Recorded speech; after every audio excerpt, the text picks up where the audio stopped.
Yo, it's Mel from Rap Rankings. To hear the full episode this clip comes from and all the other episodes, stop by raprankings.com or search Rap Rankings on your favorite podcast platform. And we're back, and we are back with two very special guests. I want you guys to give a warm Rap Rankings round of applause for Von P and Joe of the other guys. Yeah. Yep. So we were just historic. Yeah, we were just telling Joe and Vaughn about, the fact that they're the first artists to actually join us for an interview on their very own album review. Welcome, guys. How are you doing? Man, Great. we just we're some egomaniacs, so we had to be here for it. We had to be the first ones. No, I'm joking. I'm good. I'm chilling, man. Happy to be here. I'm great as well. Well, thank you guys for coming on. Mel, this is quite the moment for us, I have to say. Look, they're going in the museum, okay? Like when the Rap Rankings Museum is erected, if you will. They're gonna be in like the main hall. The little the plate underneath here are the first guys, the first artists to appear on the review of their own work. That's amazing. That's what I was promised. So you only get one of those. You only get one of those, Mel. We can't tell the next artist who comes on for an interview. This is the first time we've ever had an artist on for an interview. Well, what'll happen next is whatever happens next. We still have one milestone yet to hit. It's an artist sitting in on like an actual review of their work, which could it could be hairy. It could be pleasant. I don't know, but I'm looking forward to it. I mean, there's potential for something like that to go left very easily. Right, it could be scary, Yeah, but we want it to be that way because if we're going to talk about the artist's work, I mean, what a concept. Have them actually sit in and be able to defend themselves or offer context, Yeah. We're thinking in the future, but this is right now, and this is a big moment. Vaughn, Joe, I'll have you know, I've been hyping myself up all season. We might have not even been here today if I hadn't walked through a foot of snow a couple weeks ago to get my laptop. Oh, here we go. We'll be hearing about the foot of snow story for the next 3 years now. That's hilarious. That's like they tell your grandkids, I had to walk through a foot of snow. Right. For 2 miles. That's how I'm, uphill. That's how I've been hanging on to this story. Yeah, uphill. Yeah, but no, seriously, this is great. I'm happy to be here. Feel like I'm talking to superstars. We'll get into that. I mean, you're superstars to me. All right, like, bro. Thank you. Appreciate it. Seriously, we'll get into it. But yeah, we can start anywhere, honestly. Well, Mel, when we do these background informations, usually we talk about our own personal background with the artist and that project specifically. Right. So why don't we just talk about our background and we can go from there. Okay, sure. I mean, I feel like you should go first because my background wouldn't exist without your background. Well, okay, fair enough. I mean, if we're going to get into our history, though, I'll try to keep it short as possible. But I first found out about Vaughn and his group Tanya Morgan, as well as the Legendary, through the OK Player message boards in the early to mid 2000s. And for the purposes of this interview, I actually looked it up. It was January 26th, 2006. I went to an MF Doom, Little Brother, and Big Daddy Kane show at the Nokia Theater. Oh, yeah, I remember that show. At Nokia and I met Theater? Vaughn. Yes, Nokia Theater in Times Square. Yeah. So I met Vaughn. And Pete Rock had DJ'd for a little while. Did you say Pete Rock already? No, he was there, though. And Count Basie was there, too, if I recall. That was a crazy night. I think Kweli might have done a song. Or what's I just remember, it was a lot of people there. I just remember that Doom kicked everybody out. Rest in peace to Doom. But, I mean, he's the villain. He should do that. I'm not, complaining about it. But he kicked everybody from backstage. And when he did that, you and Shay Grand and Rob Cave, formerly known as Spec Boogie.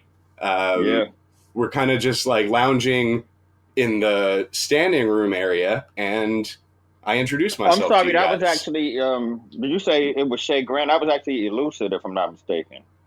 Oh, I think Shay was definitely there because that was my first time. Yeah, that was my first time meeting Shay as well. Oh, you know what? I'm thinking that because I believe Elucid was the one that got on stage with us, but I don't think Shay got on stage. But yeah, I guess Shay would have been there. That makes sense. Yeah, Shay was there. And you did Von C's from the Foreign Exchange album during the set. Mm-hmm. Nice. So what would follow was just a bunch of different video stuff that I would do for Shay, myself, and my video production partner. We would do some live show videography for the legendary and Tanya Morgan, some music video for Don Will, just cool projects over the years. And I have some throwback audio here, Mel. This is... Oh God, okay. I know what this is. I'm scared. This is what I told Vaughn off the air. Yes, this is what I told Vaughn off the air is his Andre 3000 at the Source Awards moment. Oh, I'm scared. At the Alphabet Lounge. You've heard of Nardwar, but Moulz Ward is here. And we've got this vintage audio. And in your email now, Vaughn, I have the whole show that I've sent you. If you don't you said it was the Alphabet Lounge. Yeah, this is the Alphabet Lounge in Lower Manhattan. Okay, so it's not BB King's. Okay. Mm-mm. Nobody has that footage. Good. Hey, I'll tell that story later if you want. I was afraid that it was about to be that. Mel, would you like to play Actually, Amanda Sills has that on tape, formerly Amanda Diva. But that's a whole nother story. I don't mean to derail. Oh, it's all good. You good. In the interview folder, Mel, there's a clip called Alphabet Lounge. Yep. Want to play it? All right, yeah. 52 seconds in your mouth. Uh-oh. All right, here we go. What did I do?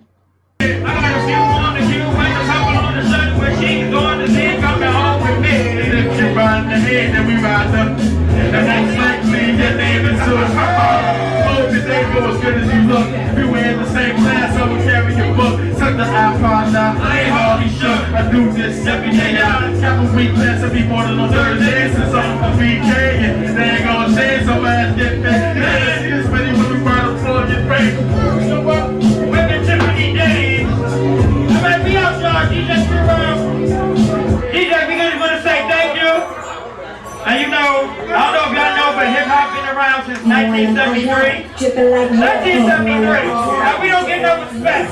So we leaving. We are leaving. And it's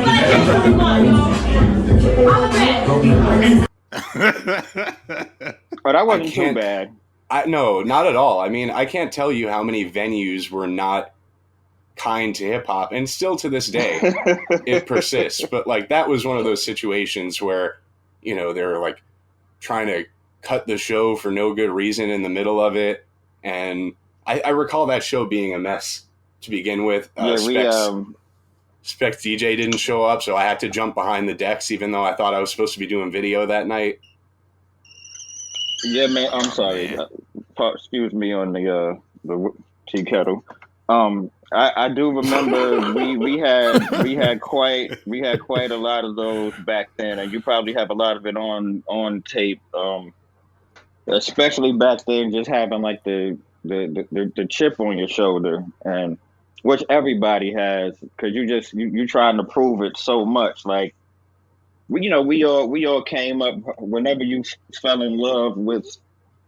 And this goes into anything, not just hip hop, but like you said, the disrespect hip hop has had to deal with for a long time. But we all fell in love with a certain thing, and the confidence that you have to even pretend to have, and the concentration it takes, and the 10,000 hours and blah blah blah. To just like try to get to a place, and you end up in these meetings trying to get signed, and people are looking down on you and telling you this and you that, and you get hyped up for you got a show coming up, and you tell everybody you know about it for 2 months, and you get hyped up, and you want to treat the show like you at Madison Square Garden, and you get there, and the sound man could care less, and like it's just all of this stuff. But then we get up there and do that, and we look like jerks. But it's like an accumulation of everything to get there. So when I used to I'm a lot more calm now, and I never was throwing Kanye tantrums and nothing like that. But it was a lot of that back then, especially like me and Shay were heavy on the chip on your shoulder. We would like put the battery in each other's back. So I don't remember that specific night because it would happen enough. I can remember that vibe and that feeling, and I'm sure me and Shay had a conversation. And like when he stopped rapping, because like even with me listening to me doing the ad lib, I'm like, why am I ad libbing him so hard? But with the context you just gave me, I'm like, okay, it was probably going bad, and I was trying to like hype him up. Like I was trying to overcompensate. You'll see in the video that I sent you, because it's pretty much the whole set. You'll see about 10 minutes earlier, they're trying to get you guys to shut the show down, and we're only halfway through the show. So it was like, all right, let's try to get in as many joints as we can before they kick us out, basically. And, that's what it came down to, was until they were literally like pushing us out the door, we were playing music. It's been so many that the very first Tanya Morgan show, like the very first show we've ever done, like we got 3 songs in, and we were like so hyped. We got like these little T-shirts made and everything. Like 3 songs in, and the police came in and shut it down because it was like 8:05, and it was a hard I guess the building was like, yo, no noise after 8 p.m. And I'm like, it's Manhattan, no noise at 8 p.m. That's crazy. It's like we've done shows where like the owner of the bar didn't know it was hip hop, like because our name was Tanya Morgan, and I guess they just wasn't paying attention, and they like flicked the lights on us, and it's like, yo, this show's over. Just like so, I mean, we can all sit here. We all got these stories. I'm not trying to like pull out the tiny violin on y'all, but yeah, it's like it's so much of that. So, but yeah. That wasn't too bad. I was thinking it was one of the worst ones. Oh no! I mean, I have good ones too. I have you guys at SOBs. I have you guys at pianos at the Black Milk release party. There's good stuff too. Night.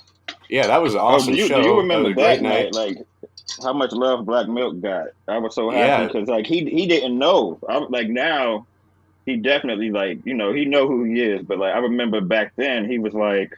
It was his first New York show. Right. He didn't know if he was going to get that kind of love in New York. And we gave that motherfucker all the love. It was so dope to see. Yes. Guilty Simpson, too. That was the show that I met Guilty Simpson at for the first time. Pharoah Monch was at that show. That was a crazy show that night. And I'll send you all that stuff. But yeah, this was one in particular that I thought was really funny. And it was a bit of a comedy of errors that night. But that is funny. Like I'm telling you, we need like a comedy show. I guess Atlanta's doing that to show Atlanta, but we need a whole like show of people going on shitty tours and stuff like that. But anyway, but yeah, in terms of, I respect it. I respect you having like the Rodney Dangerfield moment because like it doesn't come out of nowhere. Because I've seen the whole like which is fair because I mean you put yourself out there, so like, oh man, these guys are feeling themselves, and I met this person and he was in a bad mood, and that kind of thing, and I was like, I hate for that to happen, but man, we're human. I hope I haven't been like an asshole to anybody, but if I just wasn't like in the greatest of moods, it was probably one of those reasons. You know what I mean? It happens. And the people that came to see us, they was like, yo, why is he telling us when hip hop started and walking off the stage? They may not like totally know everything that was going on. But you're trying to have a dialogue with like the sound man and the guy who's running the door, basically. Exactly. I mean, it could have went worse. You could have like turned to the crowd and the sound man hit him all with the B.O.B. You don't give a fuck about nothing. Walked out. But well, Mel, it was tame, all things considered. They could have had a Can't Sleep tour experience, which has been documented on your YouTube channel. Okay, I wasn't gonna get into it, but like, yeah, look, Moulz and I, we're rappers. Once a rapper, always a rapper. We don't always, pursue it professionally anymore. But yeah, we all have these stories. I went on my first and only tour to date, and I lost a piece of myself on that tour. I don't think I was ever the same. And you're not exaggerating when you say that, because that absolutely happens. Like that, it happens multiple times, and like I know what you're saying. Like for real. It's a crazy feeling when you come back home with those wet socks. Yeah, right. Trust me, I totally understand when you say broken windows, wet socks. What happened? Yes. Yeah, man. You live to tell the tale, though. You live to tell the tale. The background that I have with Von is extensive, and he's always been someone who I've considered one of, if not the most underrated MCs of his generation. So, well, thank you. This is an album that I've been really looking forward to reviewing and hopefully, putting our listeners onto who have never heard it. But with that out of the way, I do have a question for Von. As an MC who also produces not just for other people, but for yourself as well, what is your process like, and how does it differ from like working with the other guys in this example specifically, but also, Brick Beats, Aeon, Sixth Sense, and Suburb, etc., versus like something like City for Sale, where you're doing something that's entirely self-produced? Oh, I think me and Joe spoke about this before. Joe told me if we didn't. But yeah, like so there's before I answer that question, we got a new Other Guys album, Vampy and the Other Guys album that should be out, I guess, later in the year or something like that. Hey, okay. Gunshot. There we go. I don't know. Yeah. I don't know when it's coming out, but we got one. And Great. There's another there's Duly Noted Part 2, Vampy and Aeon is coming out too.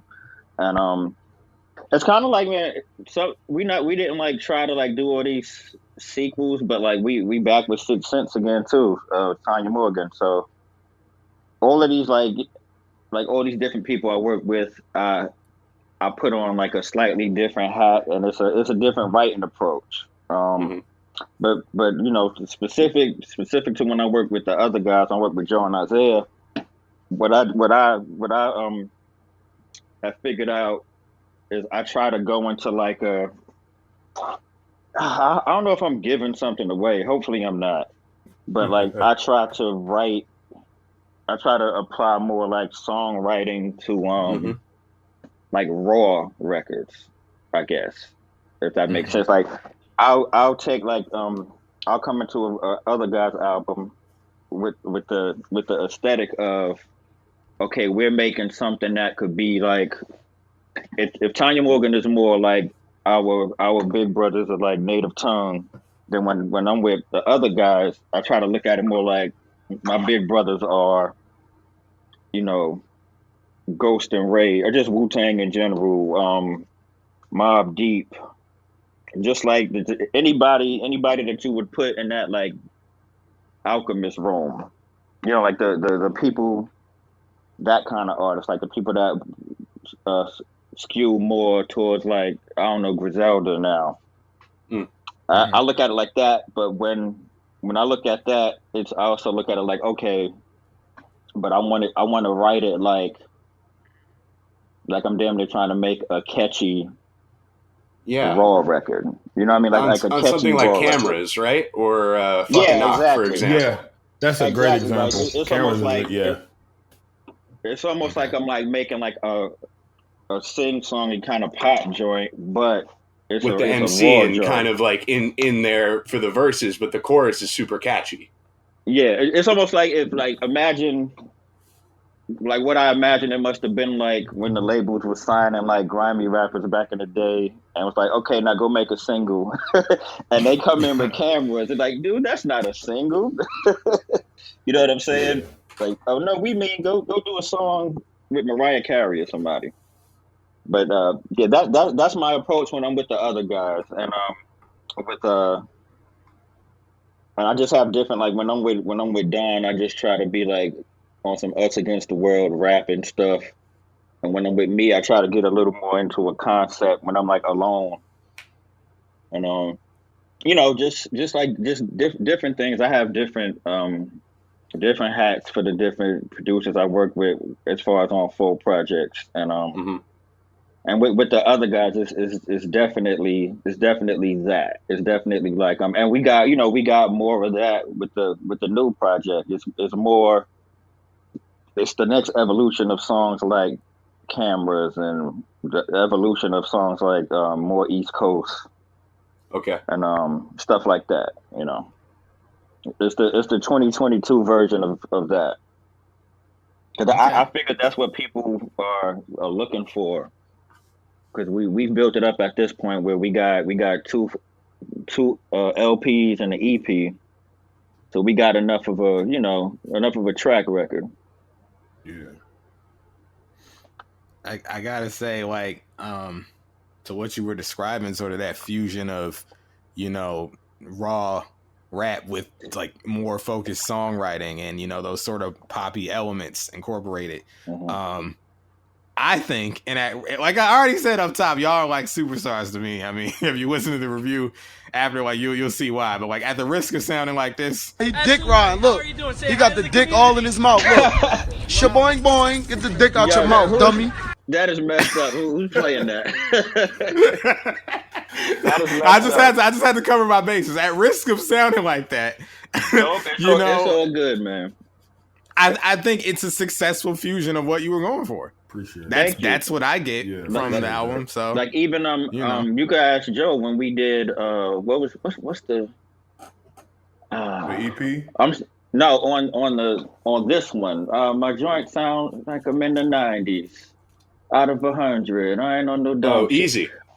Yeah, I'm sorry. I don't have the track list in front of me. I apologize. But yeah, like Easy. I remember when we did Easy, I was like, yo, I want to do give me something that sounds like a beat that sounds kind of like straightforward, and I want to play like a kind of a sing-songy thing, but it's still gonna be just like a hip hop record, right? And that's just that kind of going with that, like almost like like a Black Rob Woe or something, but not even as catchy as that, but just like along those lines, like you said, just like raw, but you find yourself singing along to it.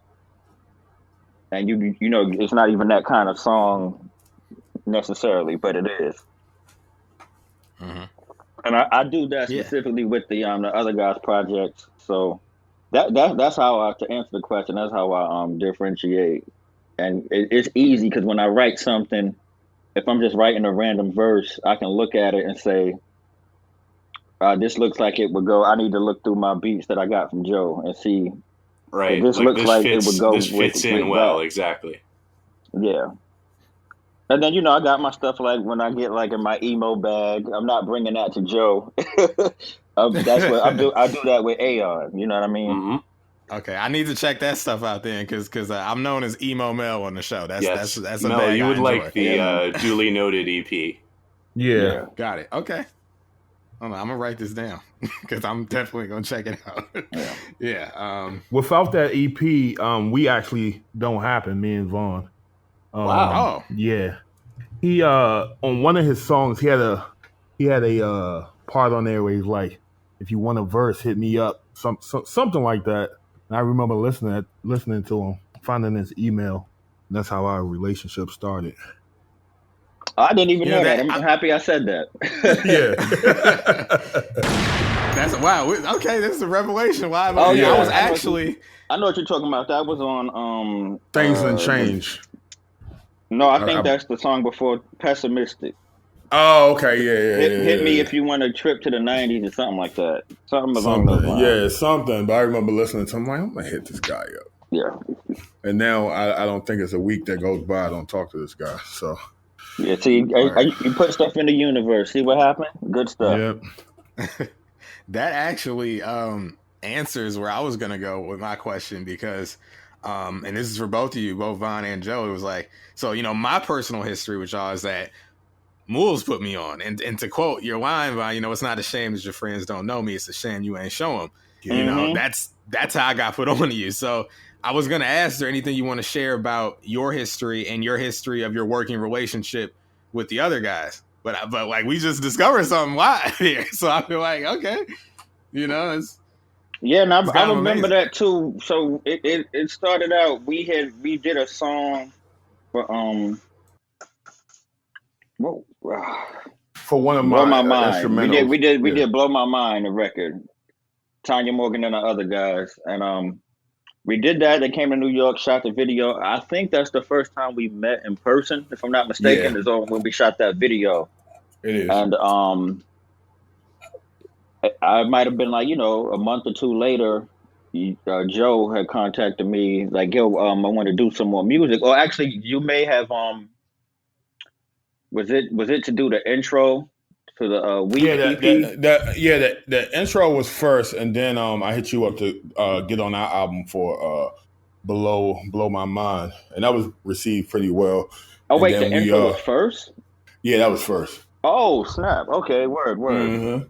And then I hit both you guys up for Below My Mind, and then that's when we got started on To You, which is the first LP. Oh, okay, yeah. See, I'm tripping. I thought Blow My Mind was first, but yeah. So it started from there, and I guess I actually never asked you. I guess you like heard the chemistry or whatever. I was like, yo, let's do some more. Yeah. And I was like, let's try it. And then it just came together. Actually, I remember. I'm gonna keep it real. At first, I was like, I have no idea how this is gonna work. I don't know what I'm about to do. I'm just about to be. This is just me rapping some more on somebody else's beats now. Don't nobody want to hear me. You know what I mean? Like, artists, we can be hard on ourselves. I was like, yeah, man, people just heard. Nobody want to hear me right now. But then I heard the beat to Chasing Amy, and I was like, off of the To oh You. no, this can be something. Yeah, off of To You. I heard the Chasing Amy track, and I was like, oh no, this can be something. This can and then I was sold from there. I was like, okay. Can I just say, by the way, that get each other. That Chasing Amy song may be your best storytelling record, in my opinion. And you have a couple that are certainly in contention. I think your verse on Calling Me by Spec Boogie, Rob Cave, that verse is incredible. Your record Round the Way Girl from City for Sale is in contention. But Chasing Amy is it's a beautiful record, and Joe, the production is it's a chef's kiss production. Oh, absolutely. Yeah, I appreciate that. That was the one that sold me. I was like, okay, here we go. This can be more. I'm in. Yeah. Well, interestingly enough, Von, I almost like for a while, you're in Tanya Morgan, and you also have plenty of solo material as well. So I viewed you through two lenses. Now I almost feel like I view you through three because of the amount of work that you guys have done together and how it kind of stands apart from the other stuff. I think it's different enough that it's almost its own lane within your catalog. I think so too. Honestly, sometimes I was like going through it earlier today because I hadn't heard this one, the Fiasco, in a while. And because I didn't want it to influence, like, the new one is called Put Your Weight on It. That's the next one, and I didn't want it to influence that. I just wanted to like clean slate. So when I listen to our music, I listen to the new one. But I was listening to it, and I was like, this is like, I mean, it's me, but like some of this stuff, this wouldn't fit on a Tanya Morgan. I'm talking about like me, what I wrote, what I'm saying. It's like there is a difference. And I can't always pinpoint it. I mean, I know I attempt, like I just said with the songwriting thing, but like some of the things I say versus, or even at least the way I say it versus a Tanya Morgan album, there is a difference. Because like I was listening to this today and I was like, whoa, I said that. And not even like oh, that line was amazing, but just like the way I said it. You know what I mean? It could just be something simple. Right. I wish I had an example. But just like some things like, oh, that's me. You know what I mean? Word. And I put that on Joe's production, man. Joe and Isaiah's production. It brings out it because it's all, you know, it's sample bass, hard drums. But it's everybody has their own pocket and their own style of doing it. So it brings out different things. Nice. And he's very right about like his style being different, because I always tell him that I'm always jealous of like what he writes for Aeon over Aeon's production. Very like introspective. I haven't heard the new project. I was about to ask you if I send it to you. I gotta send that to you. No, I don't think so. You can hear all the latest emo. Yes. Yeah. You hear all the latest emo shit. Your production setup, are you guys more equipment based? Are you using DAWs, a little bit of both? I'm more equipment based, and over the years I've relied heavy on virtual instruments now. Mm-hmm. I'm currently learning. Funny, I had bass practice today, so I play the keys. Oh, okay. And I'm learning the bass. But yeah, we use an MPC. That's what I started with. I've been making beats since 2006. My cousin, who's my partner, Isaiah, he's been making beats since the 90s. He was in a crew with Substantial, nice. who used to work with New Jabesh. So he's been making beats since the 90s. He kind of taught me, and I went running with it. Because I was going to ask if you guys were kind of making beats together or contributing different elements to them over time in terms of... Nowadays, he's more of, I guess, he gets us a lot of samples, sounds, like research on samples and new VSTs and things like that.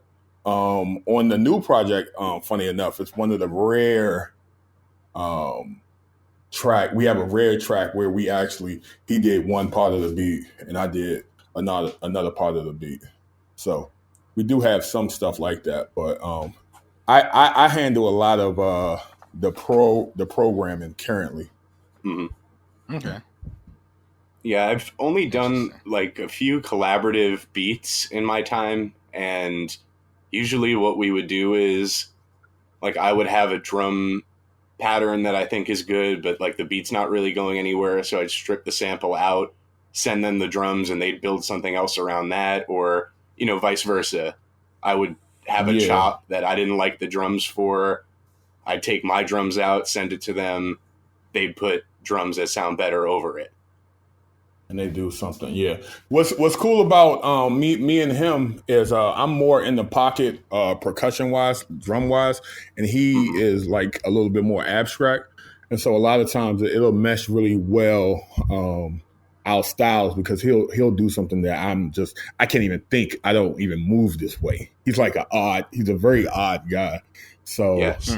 So it's almost that Neptune's dynamic where you're filling in the blanks, kind of whatever your weaknesses are, his strengths. Exactly. Exactly. Rhythmatic. He's that guy, and I'm more of the melody guy. I was a late bloomer with when it came to drums. Yeah, drums are difficult to figure out. When I started making beats in like 2009. Yeah, that came later than everything else. Like, I kind of figured out how to chop things the way I wanted it and loop things. Like, programming drums is its own thing in itself. And what's crazy now? Too. Never ending. And what's crazy now? I feel like I'm super nice with drums, and nobody wants them now. No one wants drums on tracks anymore. I do. I didn't do too much of that this time. Like, I think only the one record I was like, take the drums out. For the new album. But yeah, I know I used to do that a lot. Like, yo, Joe, you know those drums you worked on for like an hour? Can you take those out? Yeah, Vaughn actually, and I've told him this a million times. He's actually made me a better producer with the Fiasco. For like, to you, everything was like 90 BPM, native tongue sounding, and with the Fiasco, I remember him telling me like he wanted to go for more of a slower BPM range, like the infamous style, and me trying to like figure that out. That was a big plus. Also, he gave me a tip that I still use to this day, because I play over a lot of things. Like, you may think it's a sample, but it's actually not. But back in the day, I used to have like keys, and I would want you to know that I played the keys, so I'll have them blaring in the beat. He was like, put them down, like lower them. And I've been doing that ever since. So yeah, he's definitely made me a better producer. Well, some has to be said, and I'm not even saying this about me. This is not a pat on the back to me, but it has to be interesting for producers that work with a vocal, singer, rapper, whatever, that also produces and can also engineer. So like they can tell you exactly what they're looking for. Like, it don't have to be like, yo, I don't know, I'm just not feeling it. It just don't feel warm. It just don't feel cold. I make it sound bright. I can sit there and be like, yo, that lead, you should run that through a blah blah blah blah blah blah. And I feel like it helps make our workflow easier. I did want to add one thing on with the collaborative production stuff. Mm-hmm. One day I just want to be a fly on the wall with one of these major label albums and figure out why it'll be like 13 producers and it'll be like a drum break and a bass line, and it'll be like produced by 15 people. Yeah. I look at credits on titles sometimes and I'm like, yo, it's 3 sounds. Why is it 8 producers? Right. You wonder like who contributed what and to what degree. Like, I don't get it. And but whatever. they touched a knob, they get added to the credits. That's like how it works, I guess. Days. We used to have a joke back in the Bad Boy days, which I'm a Bad Boy fan. I'm not just like I'm not like going back in time to shit on Bad Boy. But when they rapped over the message and it was like 4 producers, we used to have a joke like they all held hands and put the needle on the message. And they all held hands and pressed record and pressed loop together. And it's like, we've all did this together. So, and I was like, y'all are rapping over the message. Why it took 4 people to do that? That is hilarious. Right. But anyway. I wanted to say, Joe, you said something that actually was something I was anxious to ask you. He's like, you spent so much time, perfecting the drums, getting nice, and then all of a sudden people don't want drums anymore. My favorite beat on this album is Pour Glass, specifically because I love how it builds, because at first you're thinking it's going to be one of those like drumless kind of beats, but the drums do eventually come in, and I like the drums a lot. I wanted to ask you, how do you feel about this whole drumless rap trend we're currently experiencing? Pour Glass, I call that the Blackberry Molasses joint. Like, if you remember Blackberry Molasses, like it didn't have drums till like Hootie Hoo, like Organized Noise used to do that a lot, bring the drums in the middle of the song. Yeah, I like that. I'm a fan of it. I'm a big let me see. I like Griselda. I'm a big Currency and Alchemist fan, so I like it. I don't think it. I tried it. If somebody asks me to take something off, or if it makes sense, I'll take it off. Like Vaughn and Sky Zoo have a song that we released maybe a year ago, and I went drumless for that. It just made sense. But for me, I'm just like drum programming is just hip hop to me, So not that the other isn't. But it's just because I'm sample based, I feel like even if I chop it up, me personally, this isn't for anybody else, I feel like I didn't do anything if I just chop up the record. I feel the same way. It's like I stopped making beats kind of before the drumless thing became in vogue. But I always felt when I was making beats, it's like I feel like I'm not doing enough. Like if I don't like, it's like, oh, I just looped this up or I just chopped it. Like I should do something, like add some extra instrumentation or, But sometimes what works. Yep. It's just sometimes you can go drumless and just have that loop be the anchor or that because, the sample. You don't want to, as a producer, be lazy, but if it sounds good to the listener, then it sounds good. They're not going to get too hung up on the particulars and the technical aspects of it, Well, I'm like that about looping. Like I won't just chop something because I feel like I have to chop it. I'll loop, and some people feel like you should chop, but I feel I have the same feelings as far as looping. Like if it sounds good, I'm going to loop it. So I've been trying to get more. That's what I had to learn, because it's like my tendency is like, oh, I got to chop everything. Like I had a real chop heavy phase, and then I was reminded by one of my friends, like you know, a loop works sometimes. Like that'll be enough. It depends on the sample. I'm definitely trying to do that now. Like I'm trying, because we have that brain of, oh, you got to flip it. But like I would say in the past couple months, I'm not working on anything really as far as like my production, but I've been trying to like just making beats. I'm like, yo, you can find a cool loop, and if you don't add drums, you can add other instrumentation to it. Like there are other ways to produce it outside of adding drums or chopping it. And I'm like, yo, you can take this loop, and then you just chop a certain part of it, like like DJ Premier did on Second Childhood, or like there are ways to produce a loop too. So yeah. Not to mention the EQing aspect of it, which you can completely transform the texture of the sound with the EQ. Mad Lib. Yeah. Oh yeah. Like there's a lot of loops on Mad Villainy, but they sound amazing, and it takes nothing away from Mad Lib. It's like, if anything, it adds to Mad Lib for me. Because he calls himself the ill loop digger, so exactly right. Yeah, I mean, we just got done reviewing that, and I described the production on the album. It's like a quilt. I mean, there are all of these elements to come together. It may not sound, outwardly choppy or anything. It's loops, but the way they weave together, right? I mean, he creates whole new compositions out of this. It's crazy that you say quilt, and I understood exactly what you meant.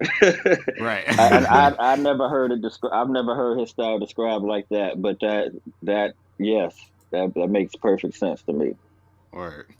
And I'm trying to care less. I saw an interview with Odyssey one time, and he was someone asked him what song does he, or what beat does he wish he made, and he mentioned Cruz hit. I forgot the name of it, but he wound up like maybe a year or two later. He ended up ended up sampling that. Yeah, Just Another Case. He ended up sampling in that, and that wound up being like one of his biggest hits. It's just like sometimes you shouldn't care. Like I think that has more views than anything else he has. And he did an interview saying that he always wanted to do that, but he was always kind of nervous because it already had came out. So sometimes it pays to not care. So, and ultimately, the people who sorry, no, you're good. Ultimately, the people who do care, it doesn't matter because it's just shop talk anyway. It's people who do it as well. Yeah, for real. I had to learn that. I had to get out of that. Coming up through OK Player, I had to learn, like, shop talk is cool, but I can't, like, I was trying to, like, have the coolest chop and all of that stuff. It was like, man, is this song even good? Or, like, are the other producers just going to respect it because of some technical reason? Yeah. And it's like, I had to learn that early. That totally ties into what I wanted to ask you, Joe, next, because there's definitely a phenomenon, as an artist, where you can find, like you described, shop talk. It's like basically sometimes on this show, like when rappers, we call it like rapping about rap. Like they'll rap about what it means to be a rapper and, the frustrations of the music industry and everything. And there's a way to do that and be successful. You know, you talk about producers, like I said, like during like sort of, I think of it as the SoundCloud era. Like it was kind of from like 2012 to maybe like 2016, where I felt like producers were making beats to impress themselves and fellow producers and kind of not really thinking about, oh, is this usable? Like, can an artist fit in this? It was kind of just like getting caught in, you know, your own craft, which isn't a bad thing, but, you know, you can kind of lose the plot sometimes that way. And it's something I had to realize later on, you know, deep in my career. And it's easy to lose sight of this because we do care so much. But it's like a lot of people, I mean, most people on the earth aren't musicians, you know? Yeah. So like we tend to, I saw a great tweet that I'm just going to read the tweet because it kind of defined exactly how I feel about it. They said, as music lovers, we overrate how much we think the average person cares about music, you know? Like because it consumes us in our whole lives. And sometimes I forget, like I'll talk to someone like, you know, family, like I'll talk to my dad or like other friends who don't make music. And, you know, I'm like, oh, you don't care about this? And I had to remind myself, oh, right. Cause like, you know, you're here to enjoy it. You don't make it. You don't know the inner workings of it. Right. So, and unless it's pushed up in your face, like I'm at Target and I happen to see a cardboard standee of Adele albums, you might pick up the Adele album at Target, but how many other CDs are you buying? You know, there's no other CDs available. That's the only one. And it's on this thing. So there could be people who they bought the Adele album at Target, popped it in the CD changer in their car, and haven't removed it since. Right? Yeah. Like, and that's music to them. Like, that's it. Just that Adele album. Yeah. You know, they're not digging for new releases every Thursday night, Friday morning. You know, they're not on the lookout for new, like they get it as it comes to them. And that's perfectly fine. But like, it's hard to sometimes, you got to keep yourself remembering that because you get to thinking everyone in the world is up at 2 a.m, like you digging through message boards and whatever, finding songs, you know? I got to do it again, man. That's another reason why Dilla is the greatest to me, because there are people that I've seen people like party to like stuff off of donuts, and I'm like, this is the ultimate like nerd out. This is a shop talk album where like people that make beats are like, oh, did you hear it right there? Like he changed the note, and then that's the note from the end of the song, and then he switched out that, and then he stabbed in that right there. But I've seen, like, I've been on road. Well, of course, I'm in the car with other musicians, but like road trips jamming to that, and like I've been to like Dilla tribute parties, but like people are like rocking to stuff off of donuts, and I'm like you can. There's a way to do both, but you know, some people they go too much into the, I'm just doing this for myself, and that's cool too. But you want music to be a social thing too, or you should like. It got to be about the experience for the people listening. Yeah, I mean, like I guess it all depends on what, you know, the artist's intent is. If they want to just sort of make music for themselves or with the audience in mind, you know.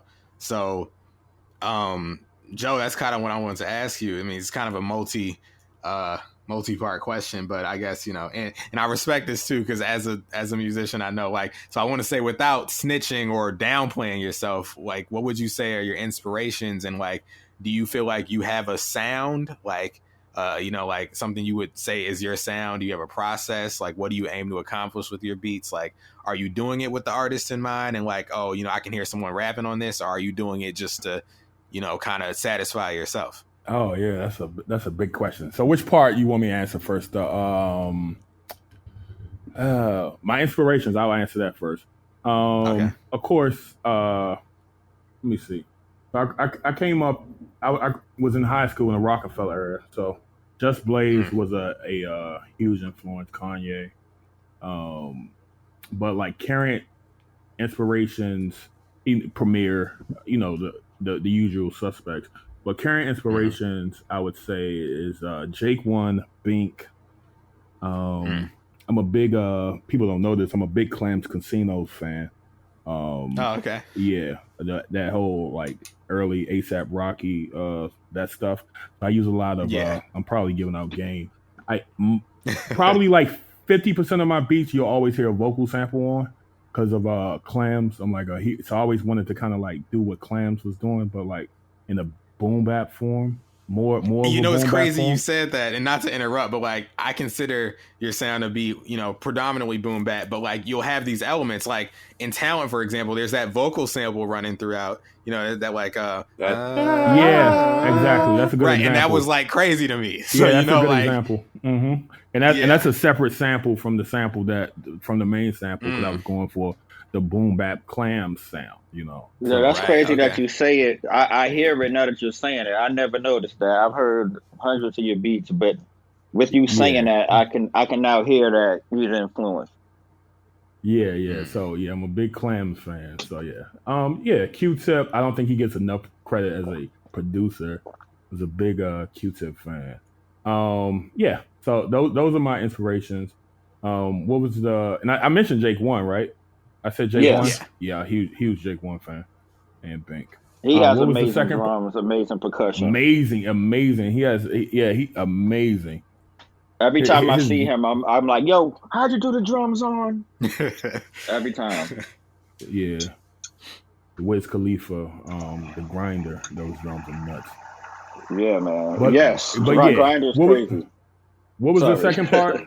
You good? Oh, just I guess like what do you set out to accomplish when you sit down to make beats? Like, are you thinking about like as long as I'm satisfied, like this sounds good to me, or are you keeping the artist in mind, like the rapper? So is this suitable? That's a great question. That's a really great question. I'm not just saying that, but because I have it's three. I have 3 beat processes, right?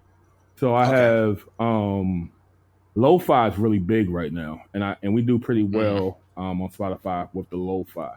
So I'm either making a lo-fi beat on purpose, or I hear a sample and I know what I'm going to do. So I'm either making a basic lo-fi beat, I'm making a regular boom bap rap beat, or I may be doing something a little more for like the in between, like that Currency, Larry June crowd. So I may put some trap hi-hats and something. So those are basically my 3 beat. When I'm making a beat where I'm going, I'm either making lo-fi, like a traditional boom bap trap, or track, or a like somewhere in the middle boom trap, like mellow, that guys from the 90s and now can get with. Nice. Okay. Yeah. Okay. I was definitely curious because I know. Just from people everyone has their own process, most of the time. And I know, a lot of friends of mine, like they tend to just make, if it sounds good to them, they're not thinking about the artist at all, and that's their process. Like if it sounds good to them, it sounds good to them. I know that for myself, like as a rapper producer, I had to sort of realize like, oh, I need to make these beats like, so that they're able to be rapped on, by me. Cause I mean, that's what I'm supposed to be making them for. A lot of times I would lose sight of the fact that these are supposed to be beats to be rapped on. And I would just sort of get lost in the process and then wonder why, like at the end, it's like, I don't really hear myself on this. It's because I didn't really keep myself in mind at all. Yeah. But that's what Just Blaze used to say that. Oh yeah, about his drums, Just Blaze. I've heard that in the video. Yeah, he used to be like, you continue to make sure you have room for the rapper, have room for the vocal. Right. But sometimes you don't even know what's gonna happen. Like I think Poor Glass, I didn't expect anyone to ever rap over that. As well as Von P on To You, Von P's To You. So East Coast, I was shocked how well that turned out, and it was a legendary track. I can't think of the name of it that was on To You, but it's the whole crew on it, and they like Connect 4. Yeah, Connect 4. Yeah, Connect 4. That was a throwaway. That was like in my mind, and he was like, "Send me more." But that was to me like, what was it? Never Secondary joint off of Brooklyn Addy. That felt like almost a revival of that kind of energy on that song. Yeah. That was all Vaughn. That splice. When he sent me the way that thing was spliced, man, it was crazy. Oh man, that was crazy. It was good moments. Good moment. That was one of those.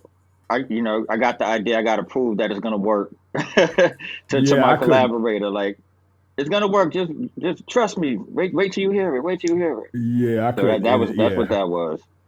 That was incredible, man. All right. Moulz, you were telling me a little bit about this series of albums that it's the other guys has been working on. So they're EPs mostly, but it started with an album called Life in Analog, and it's gone on now to include 8 other entries that are usually season themed. And this is the In Analog series, so summer in analog, spring in analog, etc. There's a lot of, Von P and the other guys on there, Tanya Morgan and the other guys, and some dope beats, other features as well. So I just wanted you to talk a little bit about the In Analog series, as I feel it's almost like your flagship production series. Yeah, that's crazy. That's crazy. It became that. It was an experiment, but I didn't drop one season, and I must have gotten about 50 DMs like, "What's up with it?" I didn't realize, like, oh wow. Yeah, man, you guys gain that momentum. That's beautiful. Yeah, it was crazy, but it was. I'm a big Jet Life fan, even though it doesn't sound like that in my production. And I like Currency's, and I like his grind, and like how he releases. I say I wanted to be the Currency of beats and just drop like quality stuff constantly. Yeah, he does not stop, and it's always good. Yeah, and it's always there's actually good. A line on this album in Pour Glass, and I think that's what you were referencing, Vaughn. You said I come in like Spitta Andretti, coming in with the rhyme ready. And I thought, because dude is a workhorse. Yeah, And so that line was great to me. Thank you. Yeah, he does not stop. And it's always like, it's never like some trash. You know what I mean? It's like, you're gonna like some more than others, but it's always like, it's worth your time. You know what I mean? Right. And so it was. So I kind of had that work ethic in mind, as well as kind of like challenging myself and being like making sure I'm, because sometimes people think I make beats every single day. Well, lately I have been, but it was kind of like, if I can't have a EP for each season, that means I'm not doing enough. So it was actually kind of for me as well, and it just became a thing. And that actually inspires, like that's inspiring, because I'm like, this dude does so much, and you also running a label and so many other things. I'm like, yo, you make time to be consistent with your production. I'd be like, man, I need to start putting more beats out or something too. Straight up. Yeah. Or, this kind of this current industry climate of like dropping something, it kind of forces you to. I wanted to ask you about I hate this, it. I do hate it. Yeah. Okay. Yeah. Yeah. I do. We're probably all on the same page. Yeah, here. I do hate it. Yeah. Yeah. I wanted to ask. Vaughn, through lyrics, and songs. I think of songs like Talent and Cameras, and, from the very title of the album, I consider you to be somebody who, quote unquote, gets it, while also making music I like. So I wanted your opinion, like you acknowledge this whole fiasco of the current state of the industry, while at the same time kind of harboring a spirit to keep going in spite of it, in spite of the climate that's unfriendly to artists and filled with, seedy people. It's like, I wanted to ask, do you believe a career in hip hop is still worth pursuing in this era of, streaming services robbing the artists and artists being forced to contribute to the content era, you know, frequent releases, TikToks, Reels, you know, and then like the audience, the rate of consumption and their attention span. Like, do you think it's still worth going for? And do you think it's improved in any way since 2017? You know, depending on who you speak to, because you'll hear some people say, you know, like, oh, there's so much money out here, it's a pandemic, blah blah blah blah blah. and it's like, and then on the flip side, you hear people saying, "Ah, man, the industry, there's no money." So I'm like, well, some people, and you know, money being important only because you know everybody got bills to pay. Right. But it's like some people are making it work.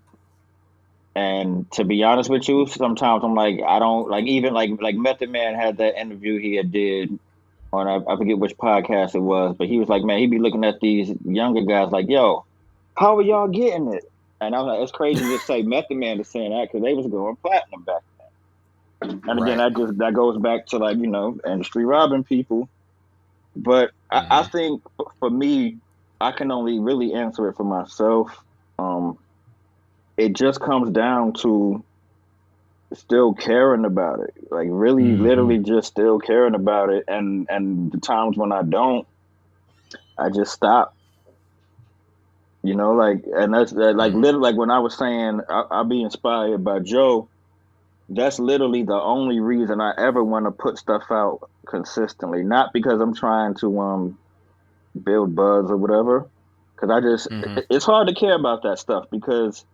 For me, and I hope this sounds inspirational and not sad, but I look at like, you know, that time when Missy came out at the Super Bowl and people was like, who's that? Or like when Outkast came back to tour and people was like, who's Outkast?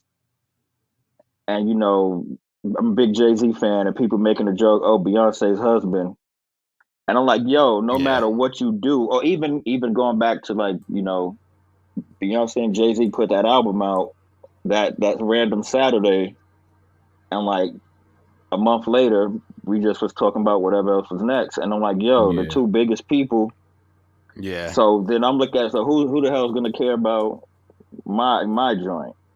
So you can't look at it like, you know, maybe, you know, me coming from growing up and falling in love with it in the 90s and late 80s. I used to look at these guys as superheroes when I was a kid, these rappers. And for me, it never was about, I want to be one of the superheroes. It was, I just want to make music that makes people feel the way I feel when I listen to my favorite stuff. That's crazy to hear because I've been saying that literally since I started rap. Like that was always my goal, to make people feel the same way I felt. And I'm gonna say this, and you might roll your eyes and be like, this nigga trying to get an Oscar or something. But yo, I kid you not. When the Tribe Called Quest broke up, because I used to sleep with the TV on MTV just because I would fall asleep. I would fall asleep watching whatever was on MTV at night, and I would wake up to like MTV Jams or whatever in the morning before I go to school. And I remember I was asleep and I just heard A Tribe Called Quest calls it quits up next on MTV News. And I woke up out of my sleep. And you saw Q-Tip, I think they was on tour with the Beastie Boys or something, and Q-Tip he was talking to Kurt Loder or whoever, and he was like, yeah, man, you know, things come to an end. And, you know, that shit broke my heart. And I was like, man, one day, if I can make people feel the way I feel about Tribe, that's it. That's it. And all the other shit has been extra, and that's on God. The other shit has been extra. So when people are like, man, I fuck with y'all, I love what y'all do, it's not like I'm not talking on a fanatical level or anything like that, but just in my travels, I've seen, like, I've run into artists that like sound like me, and it's on purpose. Like, they'll come up to me and be like, yo, I'm a big fan, you inspire me. Like, remember we did a show somewhere one time, and the people we was on tour with, they was like, yo, this dude that's on stage right now literally is rapping like you. And I was like, I don't hear it. Then he got off stage and was like, yo, man, you my favorite rapper. And I was like, yo, that blows my mind. That's crazy. And that's really what you do it for at the end of the day. And that's truly what keeps me going, because I'm like, yo, we gotta, me and Joe and Isaiah, we got another album coming. It has to be dope. I would hate if, you go and hit play and it's trash and you're like, what happened? You know what I mean? Or like, the new Duly Noted is like, you hit play and it's like, oh man, y'all, you just ruined Duly Noted for me. Or like Tanya Morgan, our whole thing with the Dawn of Vaughn album we just did, it was like, man, we have to try to make this as good as anything we've done. And for some people, like the gift and the curse with Tanya Morgan is sometimes like we'll get online and be like, yo, what's your favorite track? And everybody will have a different one. So it's like, yo, what song should we perform? We going on tour. And 50 people will name 50 different songs. And that's a gift and a curse, because it's like, we can't do 50 songs, but even if it's that one person, that's that one person's favorite song. Right. Hey, it was worth it. You know what I mean? So that it all just comes down to, man, like, I just want people to continue to hear, like, you hit play on our shit and you hear certain lines and laugh, and you hear the beat and like make, screw your face up, and you hear the story and be like, oh, that was a dope story. Like, that's really what it's about, because that's all we can control. I can't control if we drop some shit and then, whoever, Kanye loses his mind on Instagram that day and nobody care about our shit, or like, or somebody's sex tape leak and nobody's talking about our shit. We can't control that. Or like, we put an album out and then Kendrick surprise drop. Oh, Mel, like we know about that, don't we? April 14th? We actually do know about Yeah, so like, but see how you can't control that, but all you can do is when you hit record, you turn your drum machine on and you tried to make the hottest shit you could, and that's all you can control. You know what I'm saying? Yeah. I mean, that's a fresh perspective. That's a pure perspective. On the intro to the album, I tried to keep. There's the intro to this album, most likely, and I think that there's a sense of conviction to continue in spite of the fiasco. And on Cameras, track 2, Vaughn, you say, we just keep getting better. Yesterday's my competitor.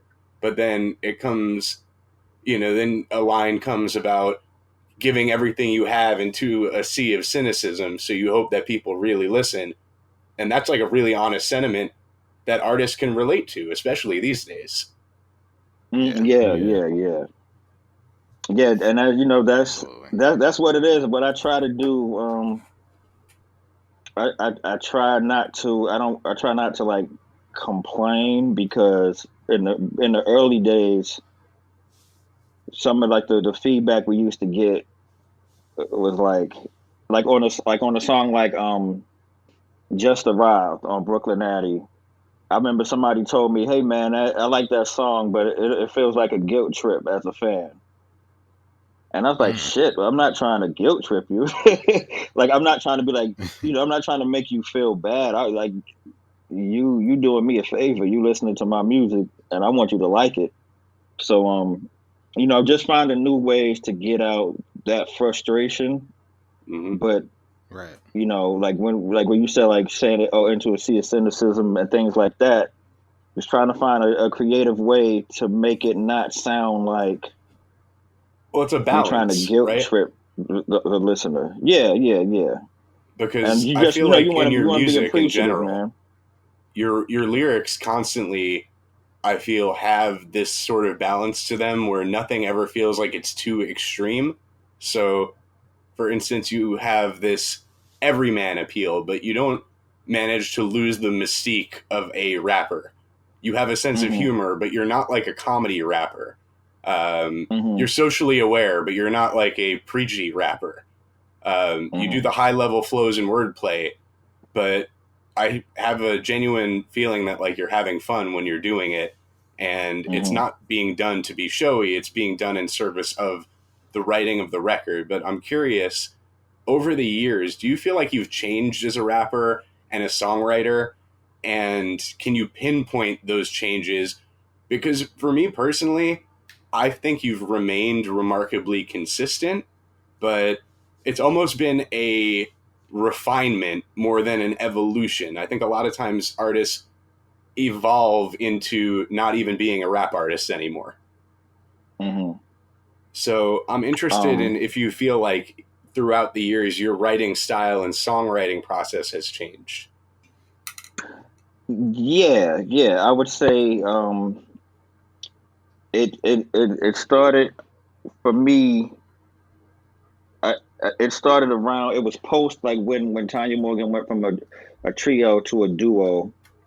Around the time we did You and What Army, that's when the change started to happen, because we was like kind of like it was a free fall because so many changes happened. Like the label we were on had like started restructuring, and you know how that goes. And like we had just started going to Europe, so that was like new perspectives. And Ilyas had left the group, so that changes things a lot. And I'm just trying to figure out how to not just like make an album minus a person. Like, okay, so what is our new, like we had to be aware of it, where before we were like we just trying to make something dope. But now it's like we have to figure out how to make this not sound like Tanya Morgan missing a person. Right, And right. so that started the refinement. And honestly, man, I got like really, Don did too. I'll speak for Don on this note. We both just got real fucking depressed about it. And that led to Duly Noted. And on Duly Noted, to me, when I listen to that, it sounds like trying to come to grips with where I'm at, as an artist and just as a man on that project. And the first 2U project, it was like I was just trying to figure out our dynamic, but I didn't have it yet. So when I listened to 2U, with respect to that project, to me it just sounds like some songs mostly. But on the Fiasco was where I feel like we really figured out the chemistry. And that on the Fiasco was when I was like, okay, like that, like I told you, that style, like the backpack pop, if you want to call it that, on the Fiasco. And yeah, like the refinement started around that time. And every time we do a Tanya Morgan album, me and Don basically have almost a meeting, like, okay, what are we trying to do this time? What are we trying to say? Like, what role are we playing? Because we become one person, not just in the name Tanya Morgan, but if Don, if you going to the left side of the stage, I need to go to the right side of the stage. If like, you know what I mean? Like if like on a song like Fresh Lemonade on the new Tanya Morgan album, it's like I take one approach, so he takes another approach. He zooms out on the topic more. And it's just like, sitting down and taking meetings and treating it like you're trying to put a almost like a thesis out or a statement, and everything, even if it sounds like it's just rapping, there's something to take away from it. Like I feel like any record you listen to, especially in the past couple of years, if you listen to my verse, even if it sounds like I'm just rapping about rap or whatever, or I'm just rapping about how cool I am or whatever, there's something in it that I want you to take away from it. And I try to do that because, man, I'm 40 now. I listen to some of these guys and I'm like, what are you telling me? You're 40 years old. What are you trying to tell me right now? Like, why are you telling me something that an 18-year-old could have told me? Right, and your audience is supposed to grow with you. Yeah, like it's certain. And I'm not gonna say a name. I was listening to a song from a contemporary, and they said something that I was like, yo, you could have said that when you was 18 years old. And I was like, yeah.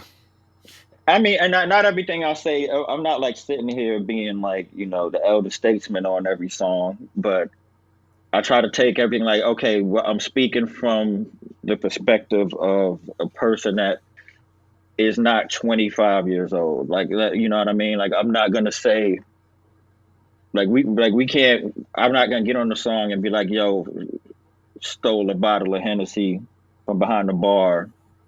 Because if you zoom out and look at it, like, oh, your 40-year-old ass is in the club right. with 22-year-olds stealing a bottle of Hennessy. That's what you're doing with your life. So like, it's just like, you know, trying to be mature, but still trying to have fun, and like, you know, like just still trying to have fun with it. So it's like, you know, you find the mature way to say certain things. And it's still a way to, like, that's where the humor comes in more, where it's like, as like an older guy in hip hop, especially now, there has to be some humor to it, because otherwise it just sounds sad. Like, if I'm sitting here I'm just telling you, yo, how cool my sneakers are for no reason, and I don't like put some humor to it. It just sounds like, damn, man, this guy. Right, spice it up a little bit. Yeah, you know what I mean? Like, sound a little more mature. And I think, yeah, but that's. I hope I answered your question and didn't just. Oh, yeah, that was a great answer. There's one I would say I agree with you on all of your like refinement points in your career timeline. There's one that I believe you neglected to mention, which was the leap between Moonlighting and Brooklyn Addy. Just the leap in mixing and songcraft in general. Yeah. Oh yeah, I want to give a shout out to Don for that too, because Don he brought to the table the like pre-album meeting that started with Brooklyn Addy. He was and not to mention the incredible campaign that you guys did for that, the map, the ID cards, everything was just like a home run from a concept album point of view. We will be covering that album at some point on the show. We went, and please, you could please bring me and Don for that, because we love to talk about that. Oh, we would love to have you guys. I mean, we went overboard. That would be a dream come true. Like, but man, we went overboard, man. Even to the point where, like, at the label, it was like, they're like, hey man, you guys are like, we have other things to do, man. Y'all are like trying to build a map. What is this map thing y'all are doing? Why are y'all build a whole city? Why with Questlove as the mayor? Why are y'all pricing fake like Chinese restaurant menus? Like, what the hell is going on here? And it's like, no, we got an idea. It's gonna work. Like, it's gonna be cool. Hey, Moonlighting, you had the cassette tapes, the orange cassette tapes, which were you know, almost a play on the purple tape thing, where we have this Genesis tape almost. Because with Moonlighting, man, like the mixing was it wasn't mixed, which is crazy. We never mixed it. Like, I feel bad that they put so much trust in me, because like we had Brick Beats with us. Brick should have mixed Moonlighting, but nobody mixed Moonlighting. Like, the vocals wasn't even compression on the vocals. Did someone mix We Be on the single version? I don't believe so. Maybe the label snuck a mix or something, but I don't think so. They snuck a mix. It's a different mix than the album version. I just noticed it this week when I was preparing for the show. Well, yeah, see, that was a good move to do that. Because I'm telling you, that album, Moonlighting, don't even have compression on the vocals. It's literally the beat, adjust the volume. Yes, it sounds pretty rough. Yeah, delete. Like, I was deleting the sessions because my computer had 4 gigabytes, the whole computer. Jeez. So I couldn't even keep the session. Like, we would bounce it to Wave, send it out, and delete the session. And I shouldn't have been the one mixing that album, or like, you know, putting that album together. So we had so much to prove with Brooklyn Addy. And cause like, y'all got to get y'all shit together. If you can't take people $15 again and have y'all shit sounding like that, pretty much. So yeah, that was just like from the shit sandwich to like At least it's butter on the sandwich now. Anything. No, you got the Busta drop. This was me, Vaughn, when and the bridge. I don't want to forget the bridge EP, which I'm going to play a song from during the review. But yeah, that one I was like, because let me say this real quick on the bridge EP. That's when I had to get it. Like I had to from the what they say, from the frying pan into the fire, because 88 Keys is on that project, and he sent me his stems and trusted me for the beat. So I just remember sitting there like, man, I have to mix an 88 Keys track now. If I have to get it together now. Yeah, put up or shut up time. Yeah, for real. Well, Moulz, I'll hit the drop. I assume this is how you felt hearing the project after Moonlighting. Here you go. You my favorite new dude. Was he really like a whole new dude to you? He was a whole new dude. And here's the thing, like, me and my friends liked listening to Moonlighting. For some reason, my friends back on Long Island, they really liked Pretty. Mm-hmm. And I think that was the name of the joint. It's sort of like a walking down the... Yeah, with that my one. hands in the right pocket. They love that shit, man. I don't know why they love that one in particular. Oh, and the warm-up. They were a big fan of the warm-up as well. So that record still got some play. Files, man. It still got play. Like, don't get me wrong. We played Moonlighting, but we played Brooklyn Addy. We proudly put people onto that album. Yeah, because like, even, man, I like my wife is a hip hop head too, and she was a fan back in the day. She said she remembered when she got the bridge and hit play, and she was like, "Oh shit, I can play this in my car this time. I can hear it."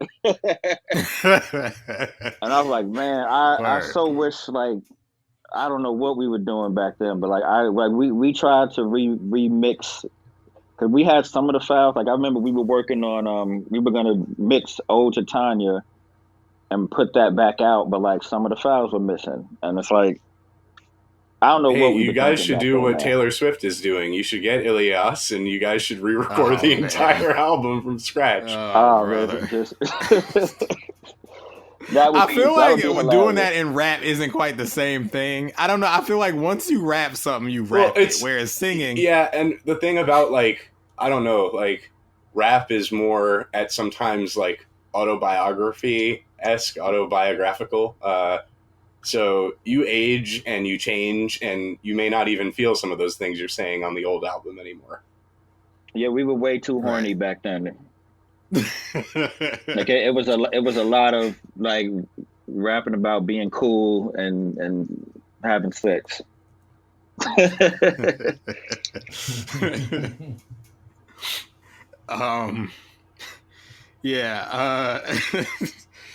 I'll say I have a question for both of you. We're on this topic of, discographies and evolution and anything. On this album specifically, the Fiasco, do you have a favorite record from the album? Me, you know what? I really like to what's my favorite? Joe, you got yours? Probably either Wires or Pour Glass. Probably Pour Glass, honestly. Okay. Yeah. Joe, I'm about to hit a sore spot. Whatever happened to the video? Okay. You got X Rob K, but yeah. we had a video for Wires. It was a really dope idea, and we just never got finished. But it was a real dope idea, which I won't. I think it was recorded. Yeah, it was recorded and everything. But yeah. Yeah. But you know what? Because I like to perform it, I'm gonna say Easy is my favorite, just because it's super fun to perform that song. Okay. No, what's your favorite? That was one of my favorite beats to make. Easy was? Yeah, Easy, because I used the drum roll in there. It's from Biggie's first album. Oh yeah. That's right. Yeah. Moulz, you asked, you put me on the spot. What's my favorite? Yeah, what's your favorite record? Currently Talent. Okay. Currently. Okay. What's your favorite? Man, yeah, that was a big deal, man. Like I felt like I got embraced. I covered a lot of ground with that. I feel like I got him. Like they embraced us. Like, you know, just that when I was trying to like in my Fat Beach days of just trying to be heard and going to buy like, you know, the best part and like being a Punching Words fan and all of that, and like to like have these cats, to have a song with these cats is just like it's incredible for me, because like it just felt like a, you know, being welcomed, like being taken seriously, I guess. When MCs of that caliber be like, yo, we'll get on the song with you. It just was like, it was a big deal. Yeah. And that balance that we were talking about too, like that record has that balance in the writing, not just from you, but from J Live and Wordsworth as well, in terms of it doesn't sound like a get off my lawn record when it easily could have. Yeah. Right. And that's that and it's what you just said is probably why I appreciate it so much, because it could have slipped into like that rapping about rap territory where it's like this is only meaningful to, you know, probably other rappers listening. Yeah, that scares the shit out of me now, especially like being in my 40s now. It scares the shit out of me. I do not want to become a get off my lawn rapper. Unless I'm saying it in a joking way. Like I'll do it joking sometimes, but I do not want to like ever venture into it for real. I gotta say, my favorite record is more East Coast. Oh, wow. It's close. It's close because there's two other records that I could potentially slot in that place, but for right now, and Joe, you have a lot to do with it, because what Von's rapping feels like an outpouring of emotion, and the beat feels like it's like a machine trying to express emotion. I can't explain it, but it's like it has a sense of longing in the beat. Yeah, with that beat, it originally had drums on it, like really hard drums too. But I was trying to I used to listen to a lot of low budget Kevin Brown stuff, and he always had that SP1200 ring on a lot of his music, and so that's what you're hearing in that beat is me trying to emulate that sound. Beautiful. With that SP ring in it, yeah. Man, I can't wait till you hear the new one, man. Like this new album's version of that song. Oh man. Yeah. Oh, there's going to be a third song in the lineage of the East Coast. I guess it's a series now, a trilogy. No, it's the same feeling of more East Coast. It's not like the third. It's not the third East Coast. It's more like it's the same feeling of more East Coast, and I love it so much. I love it so much. Joe, what's that song called again? The new one? I'm not sure. I'm not sure. But you know which one I'm talking about. No, I know which one you're talking about. Oh, it's called Broadway and Myrtle. That's what it's called. Oh yeah. I love that. Oh man, I love that song. And I'm not trying to like pat ourselves on the back, but just in terms of more East Coast, I feel like we have like the newer version of that. If you like that, you'll love that. Yeah, if you like that one, you'll love this new one. Write it down, Broadway and Myrtle. So when you hear it, you'll be like, "Oh, this is the one they were talking about." This is the one they told us about.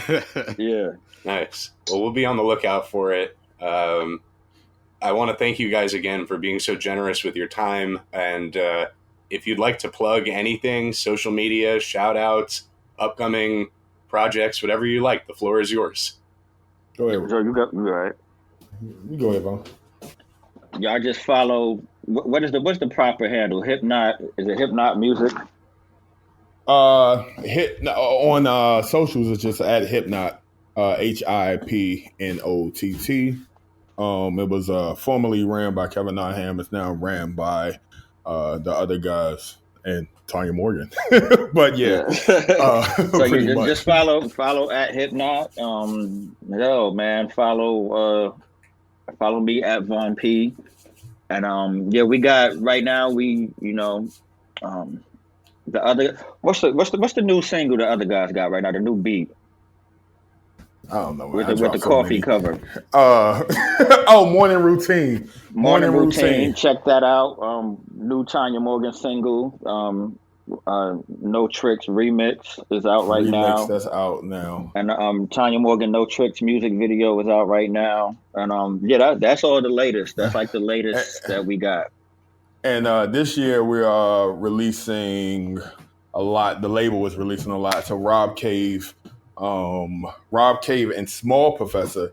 I'm mixing that right now. What else we got? Oh yeah, and Rob Cave. Rob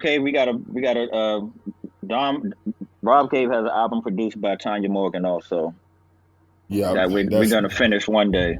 Yeah, we'll figure that out. Germicide and Megaran is dropping this year.